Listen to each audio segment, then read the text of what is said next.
Sejak pandemi COVID-19 mewabah di Indonesia, pelayanan kesehatan bagi warga terpencil di wilayah Kecamatan Jatiyoso, Kabupaten Karanganyar, Jawa Tengah, terpaksa dihentikan untuk mencegah penularan. Padahal kedatangan mereka sangat dinanti-nantikan warga. Hari ini, bersama tim kesehatan dari Puskesmas yang ada di kecamatan, tim Indonesiaku berencana mendatangi kembali dusun-dusun terpencil di Desa Wonorejo untuk memberikan pelayanan kesehatan. Tentunya dengan menerapkan protokol kesehatan yang berlaku.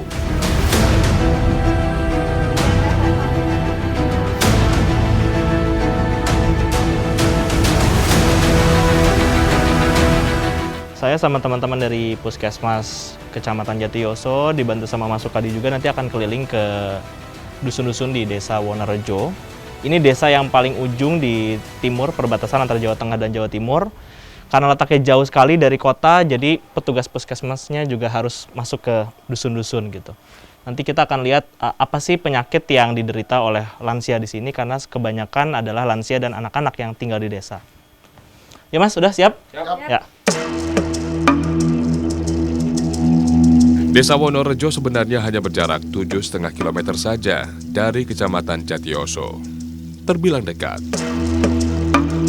Seharusnya dapat ditempuh dalam waktu 30 menit dengan kendaraan bermotor.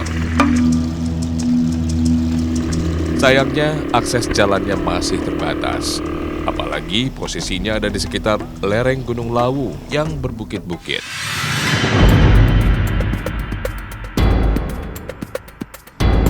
Agar motor bisa terus melaju melewati tanjakan, saya harus membantu mendorongnya.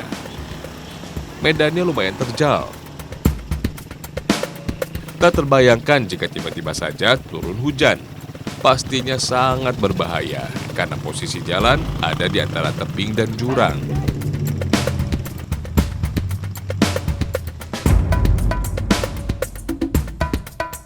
Pada beberapa titik masih berupa jalan tanah berbatu.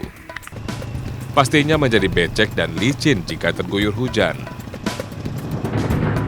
Butuh perjuangan ekstra untuk mencapai Desa Wonorejo. Perjalanan pun menjadi sulit dan membutuhkan waktu jauh lebih lama. Perjalanan naik turun bukit dengan motor ternyata cukup menguras tenaga. Sarmi dan Yesi sudah lebih dari 10 tahun mengabdikan dirinya bekerja sebagai bidan. Mereka sudah terbiasa bolak-balik memberikan layanan kesehatan ke wilayah Desa Wonorejo, meski harus melewati jalan yang buruk. Sebelum pandemi, mereka rutin menjadwalkan kegiatan di desa, hampir setiap bulan. Bagaimanapun, merekalah yang menjadi ujung tombak pelayanan kesehatan di daerah-daerah terpencil.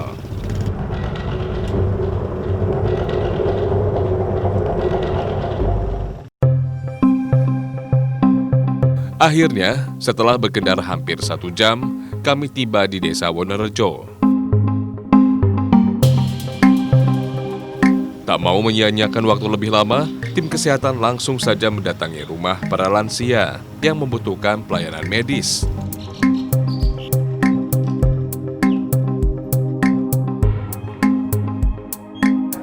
Pasien pertama yang kami datangi di Dusun Sekandang adalah Mbah Darmi.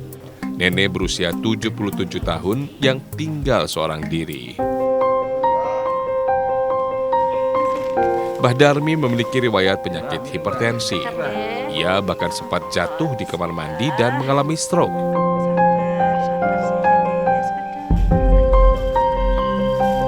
Puskesmas Kecamatan Jatiyoso kemudian merujuknya ke Rumah Sakit Umum Daerah Wonogiri yang berjarak 31 km dari desa. Untungnya, kondisi Mbah Darmi kini mulai membaik.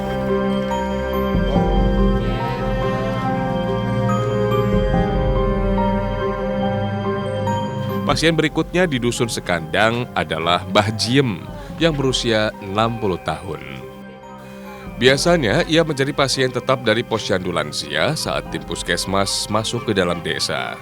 Namun, akibat pandemi COVID-19, sudah lama Mbah Jiem tidak memeriksakan kondisinya.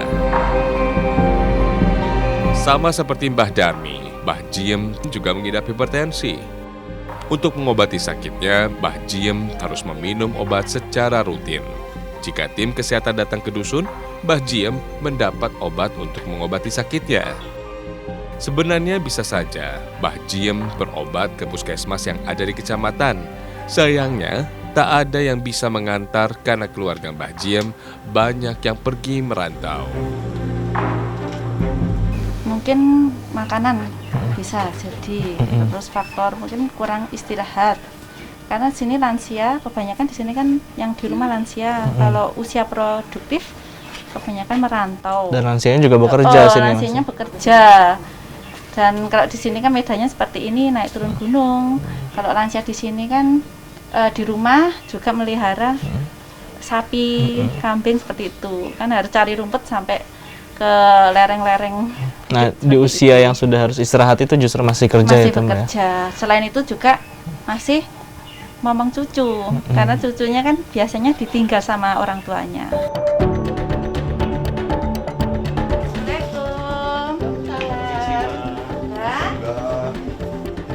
Berikutnya kami mendatangi Dusun Pitran, ke rumah Mbah Yatmi. Tim kesehatan langsung saja memeriksa kondisinya. Ternyata Mbah Yatmi juga mengidap hipertensi dan kolesterol. Stres yang tinggi, kurangnya asupan bergizi, dan kurang istirahat diduga menjadi penyebab tingginya angka penderita hipertensi di Desa Wonorejo. Itu nomornya ditunjuk. Jadi kados biasanya nih kok istirahat. Ya, nonton mawon ya, Mbak. Cepat sembuh ya. Biarin. Nggih, matur nuwun.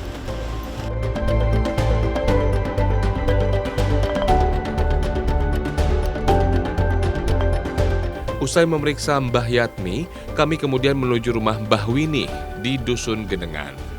Mbah Winih tinggal dengan 2 orang anaknya. Anak pertamanya, Gimin, mengalami gangguan jiwa.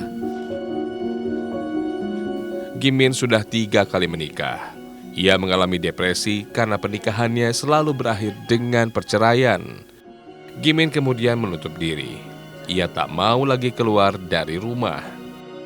Melihat kondisi Gimin yang semakin memprihatinkan, tim kesehatan lalu memberi rujukan kepada Mbah Winih untuk membawa Gimin ke rumah sakit jiwa dengan membawa surat pengantar resmi dari dusun dan desa. Bidan Yesi sebenarnya masih adik kelas Gimin semasa di sekolah.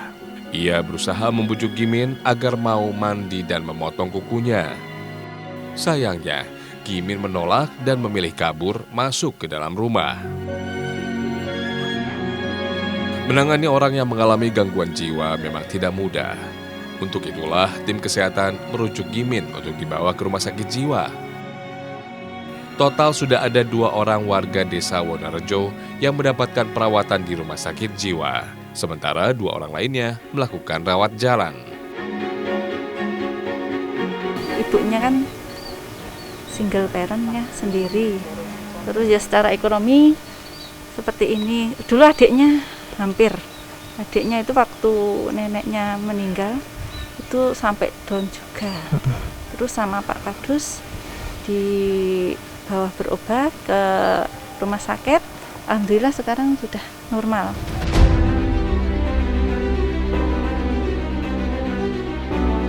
Jumlah penduduk Desa Wonorejo lebih dari 7.000 jiwa. Sebagian besar yang masuk usia produktif merantau ke kota-kota besar untuk mencari penghidupan. Alhasil hanya tersisa lansia dan anak-anak saja di desa. Merekalah yang kini bertanggung jawab menggarap lahan. Dulu Desa Wonorejo dikenal sebagai desa kaya penghasil cengkeh. Namun sejak tanaman cengkeh banyak yang mati, pamor Desa Wonorejo menjadi kian redup. Perekonomian menjadi sulit.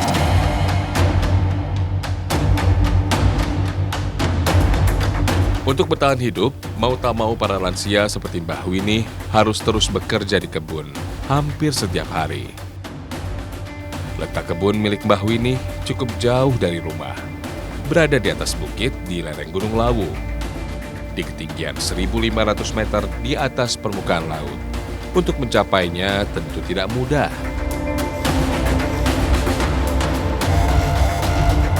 Luas kebun Mbah Winih sekitar 200 meter persegi. Ia menanaminya dengan jagung, singkong, dan ubi. Hasil dari kebun memang tak banyak, hanya cukup untuk makan sehari-hari saja. Untuk tambahan penghasilan, Mbah Winih menjadi buruh di kebun orang. Ia dibayar 20 sampai 30 ribu rupiah untuk upah kerja seharian. Per bulan, rata-rata Mbah Winih mendapatkan penghasilan sekitar 500 sampai 700 ribu saja. Wah, gede banget, Bu. Wah, alhamdulillah ini yang paling gede dari tadi yang kita cari. Mudah-mudahan ada beberapa juga yang ukuran besar, mungkin 1-2 kilo satu batangnya. Karena rencananya beberapa akan kita jual, beberapa akan dijadikan lauk untuk ibu di rumah. Gitu. Mbah Winih sudah lama bercerai dengan suaminya. Sementara kedua anaknya tidak ada yang bekerja. Terpaksa Mbah Winih menjadi tulang punggung keluarga. Entah sampai kapan. Bu, saya baru perhatiin tadi, ibu ternyata nggak pakai sendal dari tadi. Kan pedot mas, sandalnya. Oh, tapi nggak apa-apa nggak pakai alas kaki. Buatan apa-apa mas. Nggak apa-apa. Jadi ibu nggak pakai alas kaki ternyata dari rumah sampai ke sini sampai kita mau pulang lagi. Tapi kan hati-hati Bu, ada kayu, ada batu gitu. Iya mas. Ini ibu sendirian biasanya setiap Iya hari. mas. Diambak terus kaceng. Jadi ke kebun, Gagan. nyari rumput, nyari kayu bakar, nyari daun jamu-jamuan. Ibu emang sendiri dari rumah ke kebun ke hutan ya. Nggih mas. Tapi hati-hati ya Bu. Iya mas. Ya, yuk kita ke atas Bu. Ayo.